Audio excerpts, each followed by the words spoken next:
Good afternoon, and welcome to our Unite Best Practices panel. I'm so glad that each of you are joining us this afternoon, and I'm even more excited about the three guests that we have joining us today. First, we have Dana Altermeyer from MSD Lorem Township. We also have Becky Domlin from Allied Solutions, and we also have here with us today Maddie Howe from One America.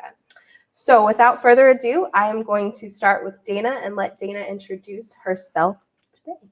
Absolutely. It's a pleasure to be here. It's nice to be with people in person. I am here representing the Metropolitan School District of Lawrence Township, where I serve as the Director of Communications. Lawrence Township schools are on the northeast side of Marion County. We serve approximately 16,000 students, pre-K through 12, operate 21 buildings, and we have about 2,500 staff members. So we're a sizable corporation. I think that was it, northeast side of Indy. Perfect. Glad to be here. Thank you so much, Dana. Becky, let's hear a little bit more about you. Sure. My name is Becky Demland. Happy to be here today.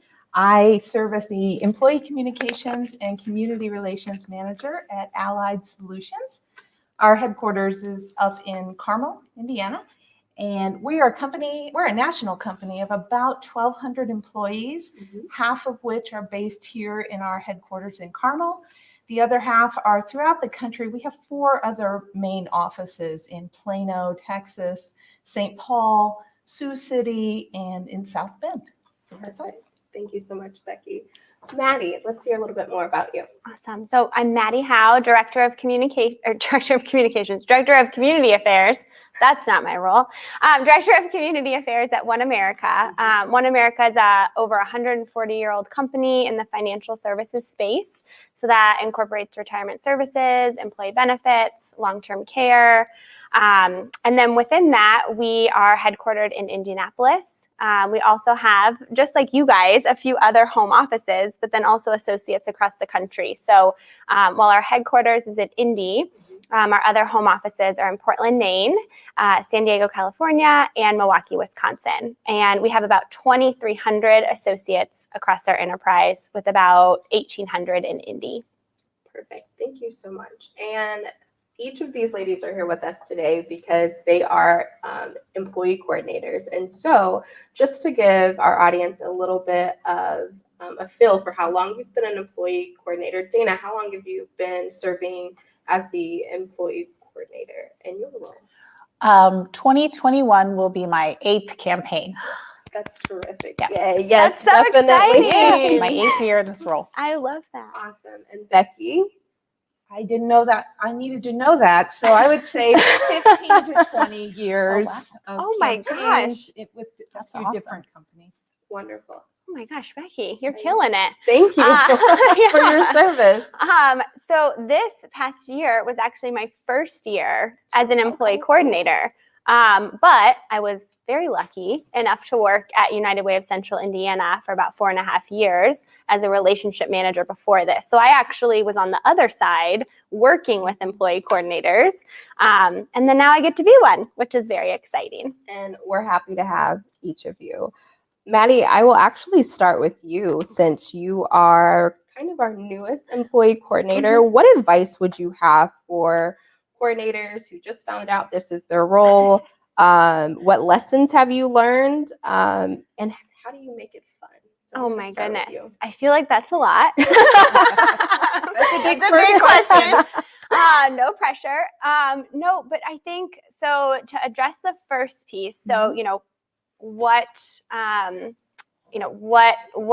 guess what can you do or what's your kind of initial first thoughts as a new coordinator? First, take a breath and realize that you're about to make a huge impact. I think that's something that we can all agree on, is that this work is very rewarding because you are able to make such a great impact in the community for our neighbors. So I think, with that, take a breath, realize you're about to make a great impact, and then realize that it should be fun. So like you said, what can you do to make it fun? I feel like the things that I have learned in order to make it fun is really to try to engage as many people as possible. So that can be your committee that you have engaged with you, that can be your leadership, but just don't be afraid to try new things. Learn from your fellow EC community, and also lean on your relationship manager at United Way. They are such a great resource, and that's definitely something that I learned. Even though I came from this space, I leaned on my relationship manager a lot. And they have great advice. They have new ways to engage people that are fun, and it really is just realize you're making an impact, have fun with it, and try some fun new things, even if you fail like I have many times. But you learn from it and then you try something new. Becky, you are our most seasoned employee coordinator on this panel, so I would love to hear from you what advice you would give for someone just stepping into this role or who've had this kind of dropped on their plate. Everything she said. Perfect. First, I think the biggest lesson that I've learned over the years is to keep things simple and clear as much as you possibly can. There is so much information. I put that on United Way. You give us so much in resources, and all of it is wonderful. But understand as an engagement coordinator that not everybody is ready to digest as much information as we probably are. Pick and choose, be very clear about what it is you want people to do. In general, I have found people want to help. People want to get involved. If you make it easy for them, just do this one thing. Click here, sign up here, make a pledge here. They'll do it. If they have to jump through a lot of hoops or ask a lot of questions, that's when you start to lose people along the way. So I really suggest that you keep things very simple and clear. Send 2 emails if you have to break things up so that it's not all one big information dump at a time. Perfect. Thank you so much, Becky.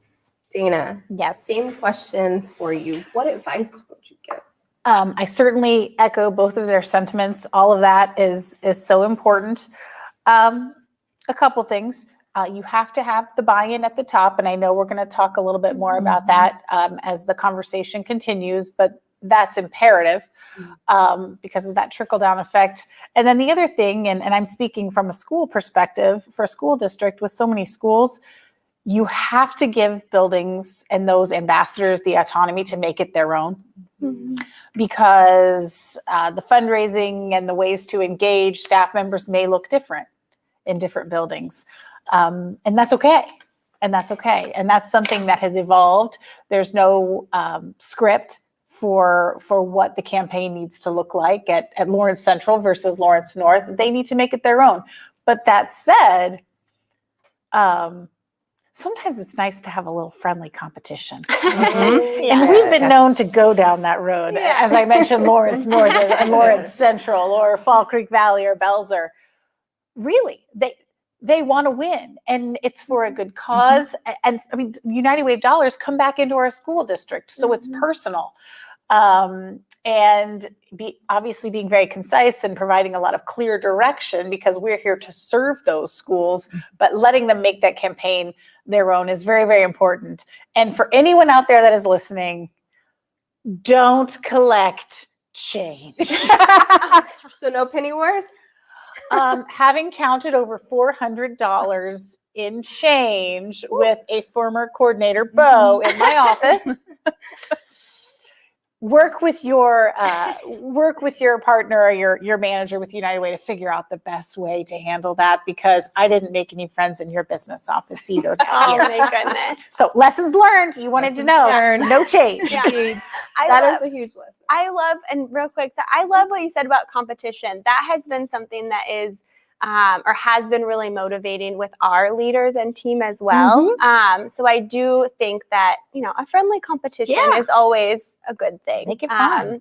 You can make it fun. You can pie the CEO in the face. It's fun. Tape someone to the wall. Tape someone to the wall. Yeah. That's terrific. Thank you so much, ladies, for that response.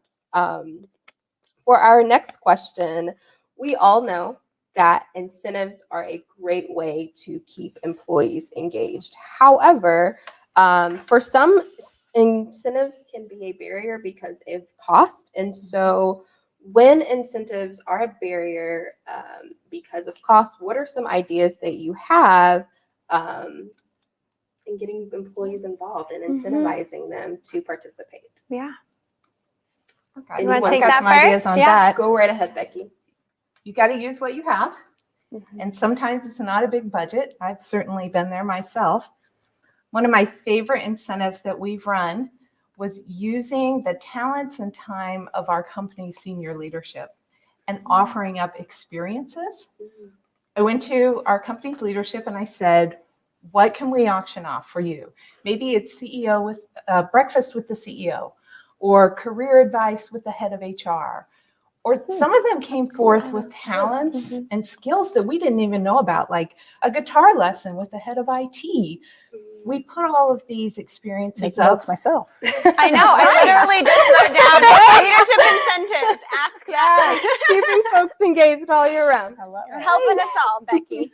So you can put that kind of stuff up on an online auction and raise money that way, or you can use it as incentive prizes where everybody who participates gets entered into a drawing to win those things. That way you can make sure that people at all levels of the organization have an opportunity to enjoy those. It is win-win because then you have the leadership team interacting with employees that maybe they don't interact with on a regular basis, and it's a real opportunity for people to get more engaged. Perfect. I love that. That's That's so we all know now the new thing that we're going to do is Right. Becky's plan Experiences, for leadership everyone. experiences. And then the other thing, just kind of like the, use what you have, like what Becky said, I have, as with our community affairs area, we have access to a lot of event sponsorships and tickets. And so because of those partnerships, we do have tickets to maybe some events that people are like very excited to go to in the community. Museum by Moonlight with the Children's Museum, Jubilation, Rev. Those are our partners, and so we take a lot of those tickets and we put those in as incentives. So we have, it's all based on participation. So each week you're just entered into a drawing for some of those tickets, and some of them are also Connor Prairie children. Like lots of different tickets that you could utilize, but there's always someone who wants to use it. And if they don't want to use it, they can always give it to a team member as recognition. So it's kind of win-win. I love that. Dana, do you have anything that you would want to add here, keeping in mind that you all are a school district, and I'm sure you have some Right. creative employees there and teachers and folks getting involved. We do. We don't have the same type of incentive structure, but if I think about incentivizing participation at the building level, I mean, I doubt it's pajama day at One America. I mean, it could be. It is not. Although, Again, I'm writing it down. That might go over very well. somewhere, a place we've had a lot of success in our campaign have been the special events. And in a school, that may be a pajama day or a crazy sock day or a hat day. You pay $1 and you get to participate. But if you have 700 students in a school, that can add up quickly.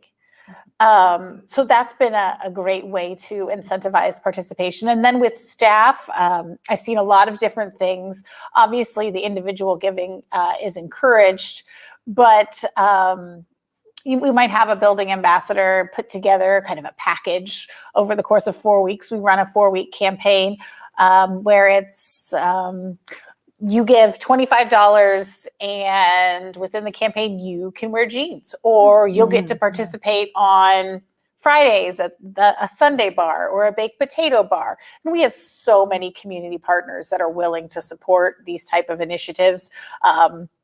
So those are just a couple ideas. So not quite as fancy, but I'll tell you what, everyone loves pajama day. Yeah, for I sure. would like Everyone loves pajama day. I would like Stretchy pajama day. pants day. Stretchy Yes. pants Yes. day. That would be nice. Pops. And also, I mean, an ice cream bar, baked potato bar, you're talking my language. I need that in my life. So I would definitely participate. Food is a great Yeah. incentive. Yes. It's fun. Yeah.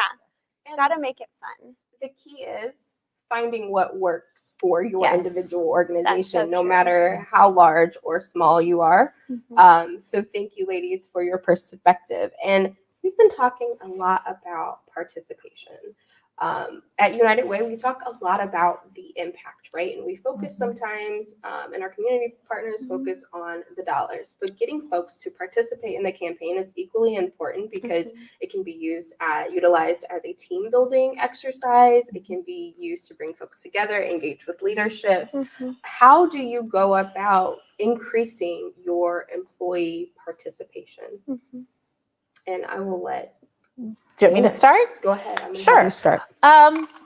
So when I came to the school district, we averaged, remember, we have about 2,500 employees, give or take. We averaged about $5,000 a year for the United Way. And I would imagine it was like what it was in previous districts I've worked in, where a flyer was put in your mailbox and that was it. And there were folks that always gave and continued to give, and that's fine. But under the leadership of our superintendent, this was going to be a priority. And so obviously we took that charge seriously. And we'd focus on numbers, and within a year or two, we're above $30,000 and continuing that upward trajectory. But then we actually looked at the percent of people that were giving, and it was actually a very small percent. At one point, it was about 5% of our employees that were giving all of this money. So we decided to sort of flip the script. Yes, we did have a dollar number in the back of our minds that was shared with those building ambassadors. But the focus was participation. I wanted to get 10% participation.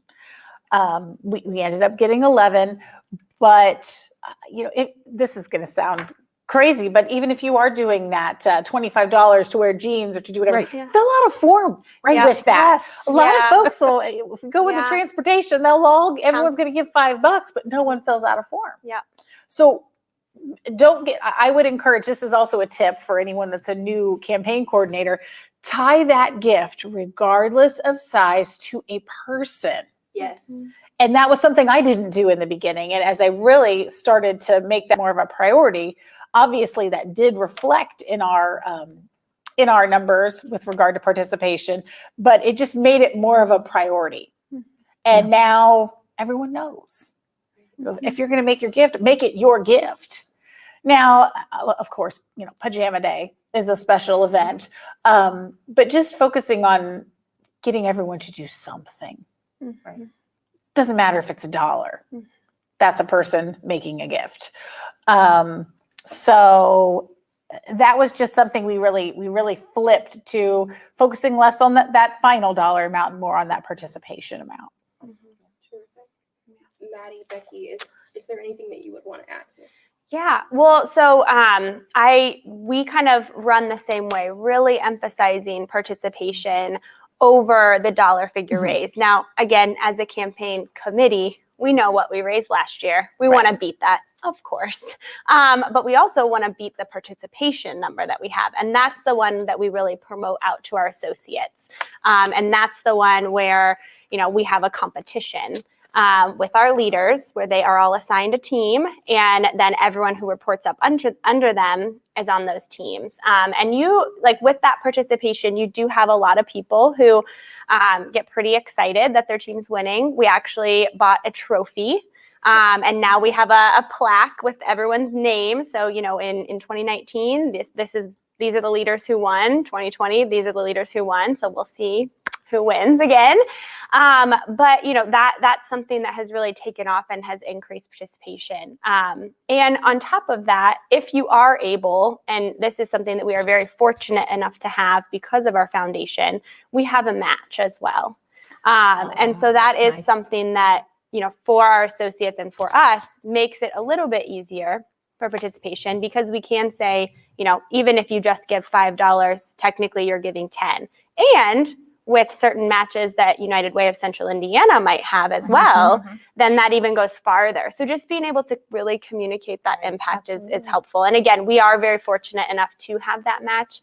And it's that simple communication piece that Becky touched on, that again gets that message across to associates to make sure that they take advantage of it.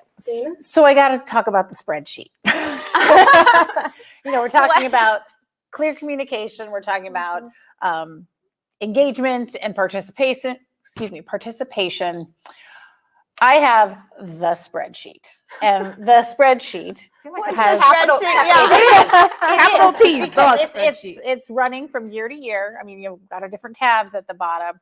But for us, I mean, in a different organization, it might be a division, it might be human resources, it might be the business office, Right. what have you. But for us, it's our buildings. And it's a running total of what they have raised from year to year. And I update that spreadsheet once a week. This also incentivizes new coordinators, people to give online. Oh, yeah. I try to get as few paper pledge sheets as possible because of the delay, just dealing with cash, trying not to do that. It also pushes people towards an online gift. But then by doing an online gift, it's immediately reflected in the dashboard. So on Fridays, when I send out the spreadsheet, Amy Beverland Elementary can see where their school stands at this point in the campaign versus Crestview Elementary, thus fostering that competition. Right. But at the same time, kind of showing them their progress towards maybe a building level goal that I might not even be a part of. So that kind of ties a lot of things together. It ties together the clear communication. It ties together that incentivizing. It pulls in, oh gosh, I haven't made a gift yet. And a school that's, a third the size of ours is doing better than we are. Something to think about. Playing into that competition. Yes. So that fosters that competition. And that's not sent to everybody. That's sent to those ambassadors. But believe me, if it is after 12 o'clock on Friday during a campaign and it has not been sent, I will get an email. Oh, God. So, Sure. you send that? Yeah. But really, I mean, all jokes aside, yes, it fosters that competition, but it gives them a snapshot of where they are. And I think that is really helpful when you're trying to foster participation. Instead of focusing on that big number for the district, does my building have a goal? Yeah. Or even if we don't, do we want a school that's significantly smaller than ours to be outperforming us like that? No, that shouldn't happen. And if we have 5 times the staff, you would hope to have 5 times the impact. So that's the spreadsheet. Becky, do you have anything that you want to add about employee participation? Yeah, I kind of land in the middle because I've generally worked with companies where we embrace that big dollar goal. We're very competitive. We like to see the big number and we like to work together to get to that number. On the other side of it, because everything they've mentioned has been true, you have to be inclusive of everybody in your organization and recognize that not everybody can give at that big dollar level. I remember one campaign during the recession where we were really worried about whether we would hit that goal or not. We named our campaign United Ways of Giving. And we really focused not just on the dollar goal, but offering up other ways that people could get involved through educational activities, through volunteer activities. We ended up meeting our dollar goal that year, but we saw more people raising their hands in other ways, which then we were able to build on. Just as important. Yeah. Absolutely. So just creative ways to look at that and really honing in on how you make sure everybody has an opportunity to participate. Excellent. I know you mentioned volunteerism. According to a statistic that I found, 88% of HR executives believe that volunteering has a positive impact on the organization's reputation. What type of volunteer events do you offer your teams, and how do you utilize UWCI to find these opportunities? Maddie, I think I'm going to start with you just because. Yeah, that's perfect. I know that someone does a week of care. Yes. So every year, when we think about the campaign, we do like to think of it as volunteering and giving. So we typically pair what we call our week of caring with our giving campaign. And the week of caring is just like it sounds, a week of volunteer opportunities in the community. We work with United Way actually because they have that network of plethora of partners. So we work with United Way to actually pinpoint what are some opportunities that can happen during that week. And then we create that, 1,000 plus number of opportunities for our associates. And then they go out during that week and give back. So it not only helps the community, it not only builds momentum for the campaign, but it also creates a lot of team building because you're signing up with people that most of the time, you're not working with on a daily basis. And this year, oh my gosh, everyone is excited to get back into volunteering with people in person again because they have missed it so much. And so, of course, we will now always also have virtual opportunities because we did find some people that like them. But we really find that being able to kick off our month of giving with that volunteer aspect and then emphasizing that associates, you got your hands dirty, you gave back to your neighbors, and guess what? You can make that deeper and further impact by giving through this campaign. So it does really, help us kind of build that momentum. And then throughout the year, we work with United Way with team building exercises for volunteering.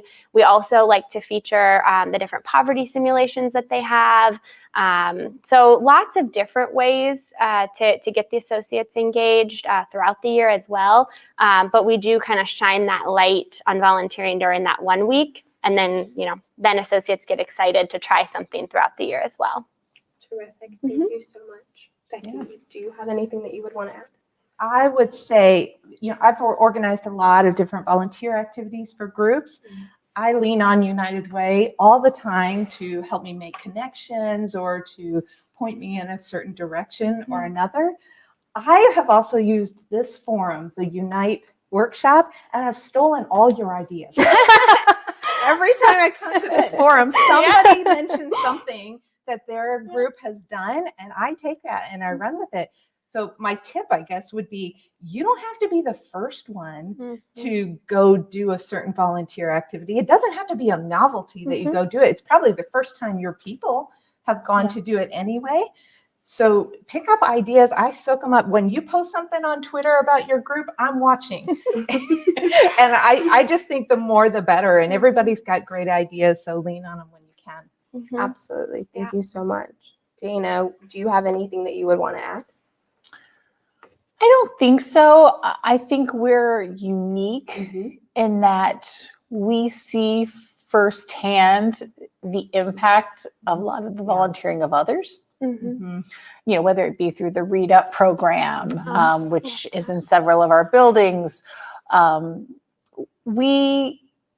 Teachers do a lot. Teachers volunteer a lot of their time. They absolutely do. Fair. They absolutely do. Going above and beyond very the scope true. of their employment for students. So while we do less of that, I think our employees see firsthand the impact of that engagement. And that's exciting and rewarding. And it goes back to Absolutely. that team building piece and some of the culture building within some of the organizations as well. So thank you for bringing that perspective to us, Dana. For our next question, I know 2020 was kind of a crazy, 2020. A little bit. Just brings back a lot of trauma. But according to the U.S. Bureau of Labor Statistics, the average turnover rate in the U.S. is between 12 and 15% annually. How do you create awareness about the United Way with new employees? I think I'm going to start. Oh, no, I was going to say, do you want to start with someone else? Becky? Oh, I'm really happy to start. I see that. That percentage. I would also add to it that just because somebody has been working at your company for a long time doesn't necessarily mean they've retained the information from previous campaigns. My suggestion is always start as if everybody is brand new. Yes. Share that same foundational information about United Way at the start of every campaign. Then always look to multiple ways to communicate it, meaning that everybody's email box is full. Oh, yes. And your email about United Way may not be the one that gets opened. Find other ways to send the message. Maybe you can get invited to the department meeting and have 5 minutes to stand up and speak. Maybe the CEO is willing to cascade information to his or her direct reports at the same time. The other thing I would suggest to you is, just because you did an activity last year that was successful doesn't mean you shouldn't do it again this year, because to your point, turnover adds new people to the mix. Plus, I promise you, there are people who weren't able to participate last year that you might catch again this year. So don't think you have to start with entirely new slate or agenda each year. There's benefit in bringing something back that was successful in the past. I reuse love a lot that of the same idea. information. Yeah. Yeah. People don't Mhm. remember that. No. Yeah. They don't remember how No, they that don't. communication was worded. Oh yeah, Oh, copy yeah. paste. Absolutely. I have That a is whole folder. true. I have a That is whole true. resource folder. And for anyone out there in the online world that wants this information, I'm happy to send it to them. There's no reason for them to recreate everything Yeah. Agreed. I Yeah. would be willing to bet that these two ladies would feel the Sure, same way. absolutely. But have a formula. I mean, we run it around the same time of year. At the same time, I start reaching out for my ambassadors. I have them for that Qdoba luncheon where we talk about the campaign, and we do that poverty simulation. And I would encourage anyone that hasn't done that to do it, because it's powerful and it's hard.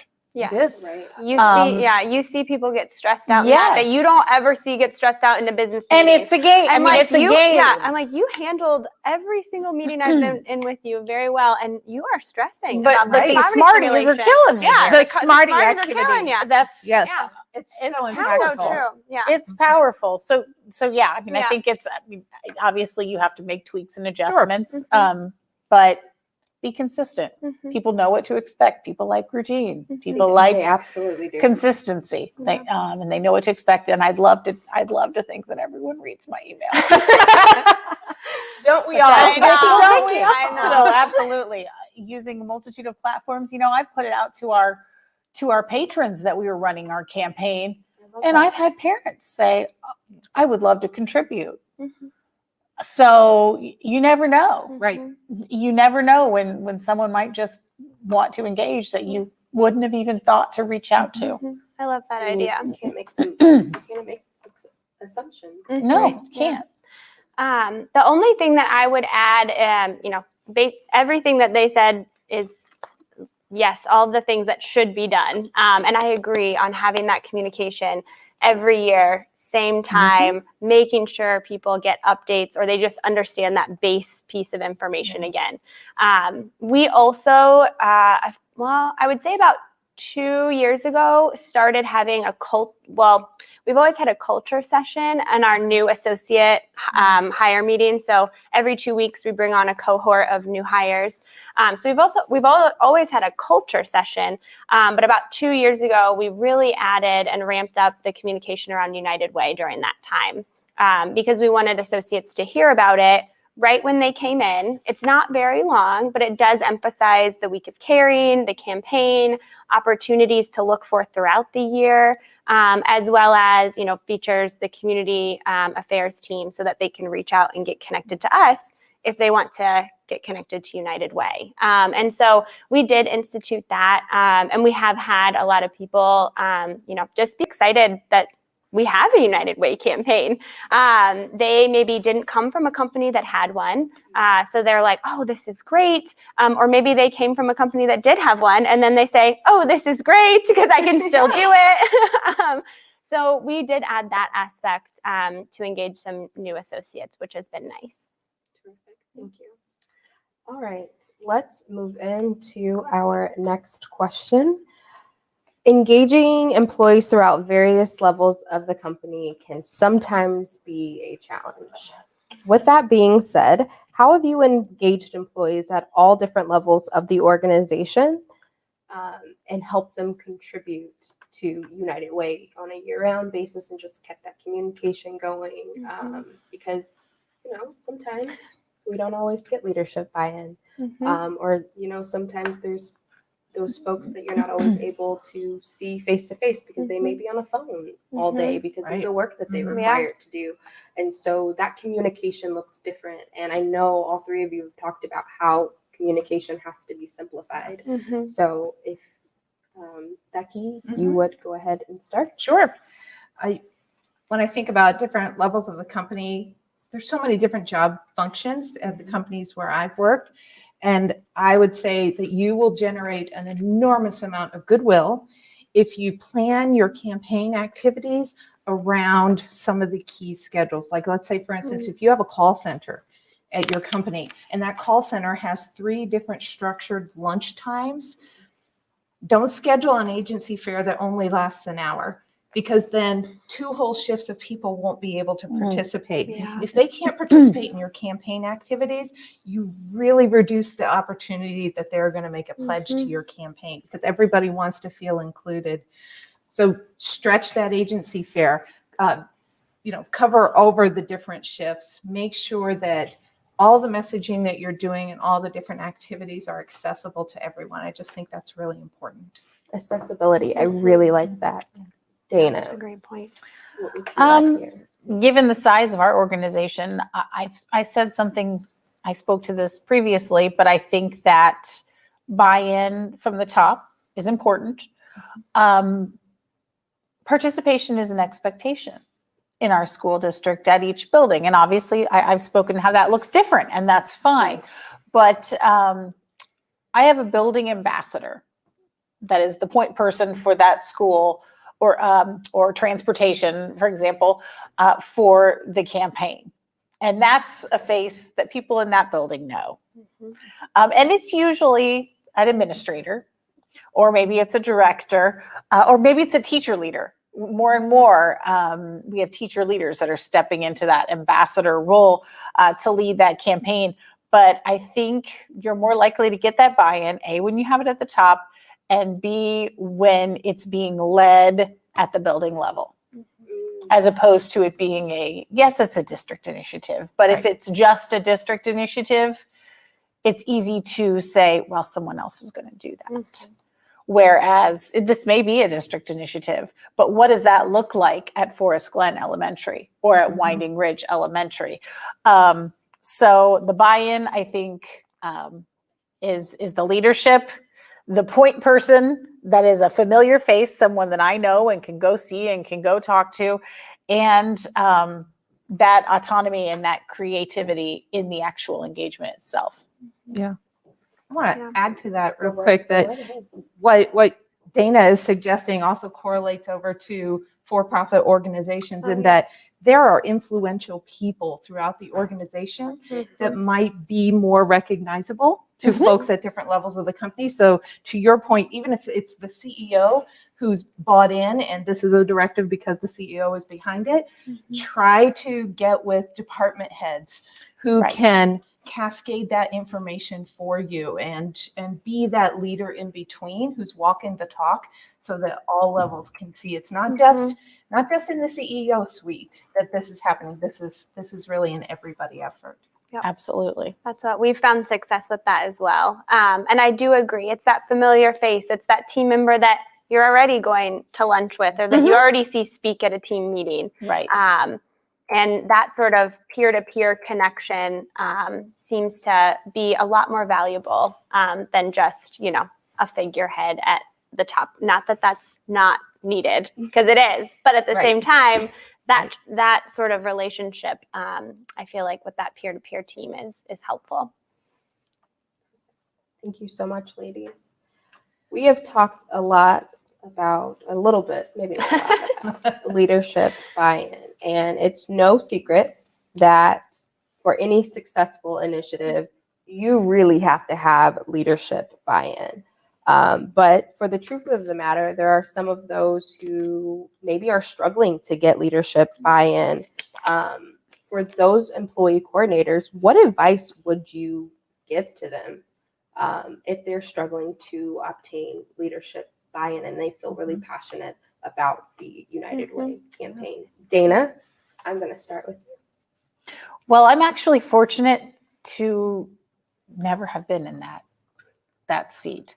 So I may not be the best person to speak to that because it is a priority for our superintendent. And I have only led this campaign under his leadership.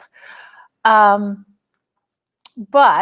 as we talk about a more distributed approach for someone who doesn't have that luxury, maybe that leadership is coming at the building level. Or maybe that leadership is coming from students. You know, so I don't feel like I'm really able to answer that question, but it lends itself to others and kind of thinking outside the box as to the best way to advocate for this work. Yeah, I think that's key too, like thinking outside the box, because again, I'm very fortunate where we do have leadership buy-in, not only with like from a CEO perspective, but from, you know, a whole executive committee perspective, and then even, you know, the level below that. And one of the ways that, you know, we've continued to have that is using our co-chair of the committee as a leadership development opportunity and as something that people really use as a point of pride, I guess, for up and coming leaders. So if you have an AVP who maybe has really good promise among the executives, you know that they most likely might be a co-chair next year. And so that continues to really develop that high level of leadership buy-in. But if you don't have that, I think thinking outside the box is helpful. And again, I know I mentioned utilizing your relationship manager before, but they really are that person at United Way who can help you with some of those ideas. You know, do they know about some friends or champions of United Way that also know other leaders at your organization? Do you have a board member that you can help reach out to? Or, you know, do you have a mentor within your organization that you might be able to go to who is at a higher level and say, I've been tasked with this, I'm passionate about it, and I just feel like I really need some help to get some other leaders to buy in. And if you're a leader, you know, can you help me with it? I think, you know, always just reaching out and asking for that help is something that you shouldn't be afraid to do because it, you know, hopefully you'll be able to find some sort of path forward with a connection to that leadership.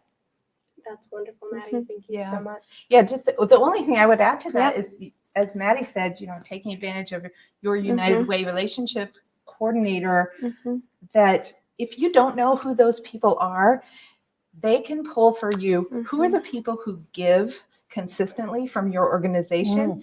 And then you'll know who to approach, because if they're already plugged into United Way, they may not be the CEO, but they would be a good viewpoint to bring onto the committee and to ask for that mentorship advice. So there are probably people in your organization who are supporters that you could tap into for that leadership level advice if your top level is maybe not on board as much as you would want them to be.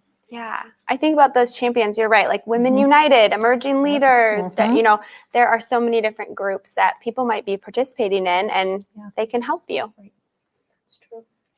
I do think, though, that your most successful campaigns will require the top leadership as a priority for that institution. And I'm not talking about dollar amount. I'm talking about buy-in. The spirit of it. Yes. Yes.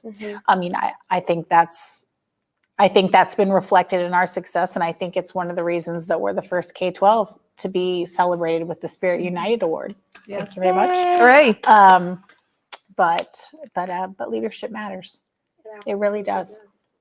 And speaking of leadership, thank each of you ladies for your leadership and your partnership. It's a pleasure. Of course, yeah. Thank you. We appreciate you all.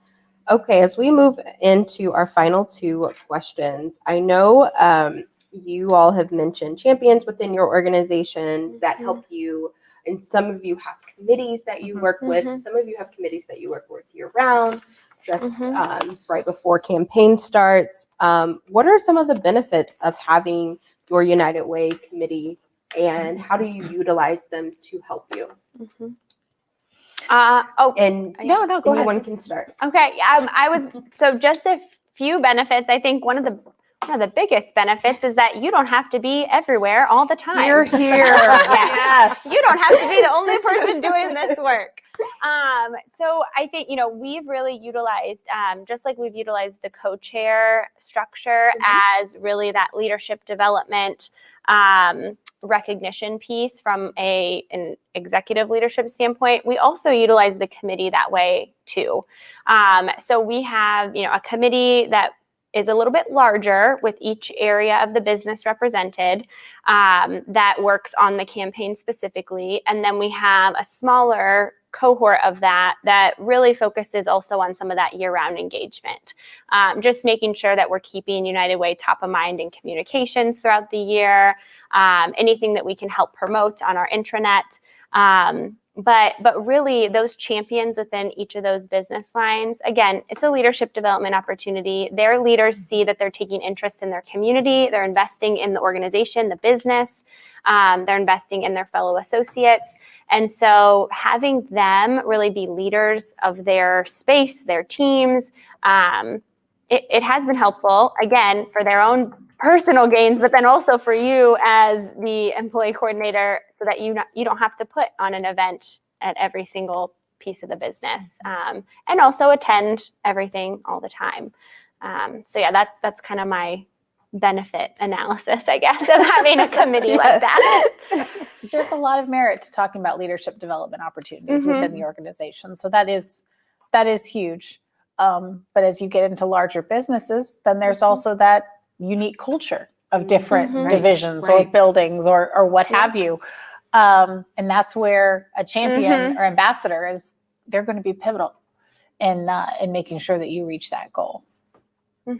Yeah, we have a similar committee structure as I think they have at One America, where we have sort of a static committee of the folks who want to be involved every year, and they are invaluable because they know the history of the company's involvement with United Way, and you don't have to start at zero each year. So that's what, on the other side of it too, from an engagement point of view, these are people who don't do this in their regular jobs, and they have a passion for giving back to the community. So you want to tap into that whenever you can.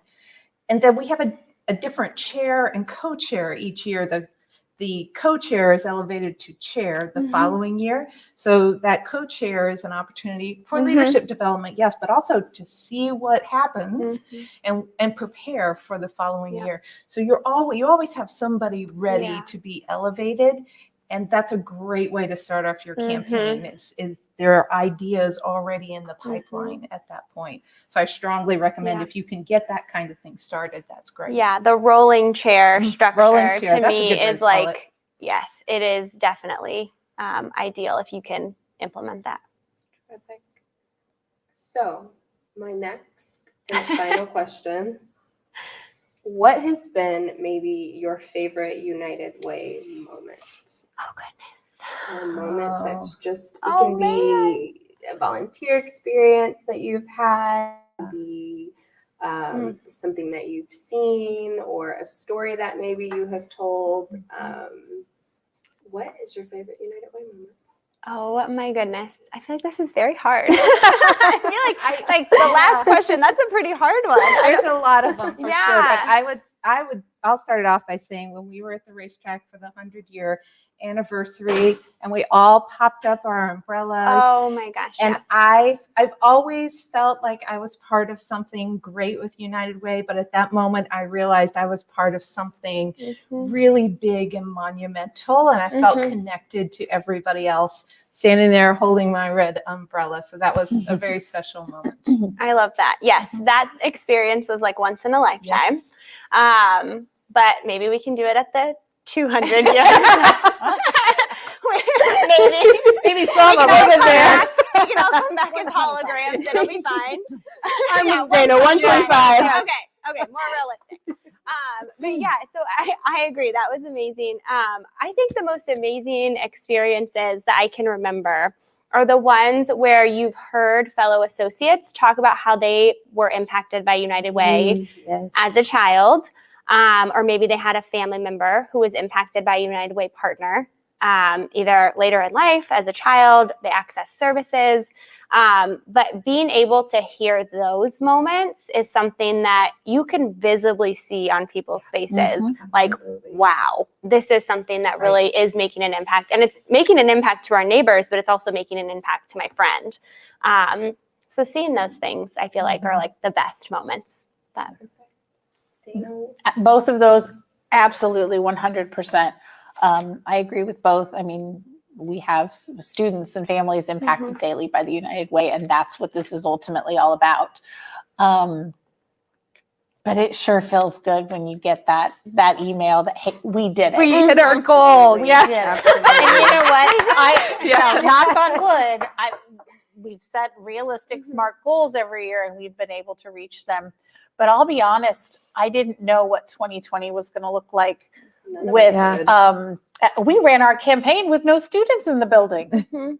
We at the direction of the health department, we were all virtual at that point. So I'm kind of, we're putting our brave face forward. We're gonna do this, and I'm kind of in my office going, "Oh my god, That was all of us last year. I know it was."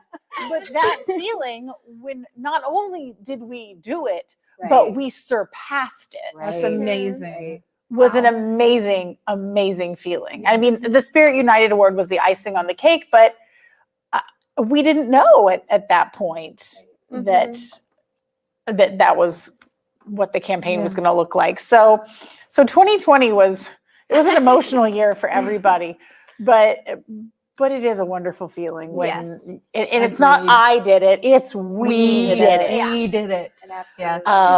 It's a good feeling. And we're so thankful and grateful to all of our corporate sponsors and community partners, because 2020, you were right, was one heck of a year. And the way that our community stood up for us was incredible. Thank you all for tuning in with us today on this Unite webinar. We are getting ready to wrap up. I just want to thank again Dana, Becky, and Maddie for being here with us today. You can look forward to seeing some more resources from us. And until next time, have a great day. See you, everyone. Thanks for tuning in.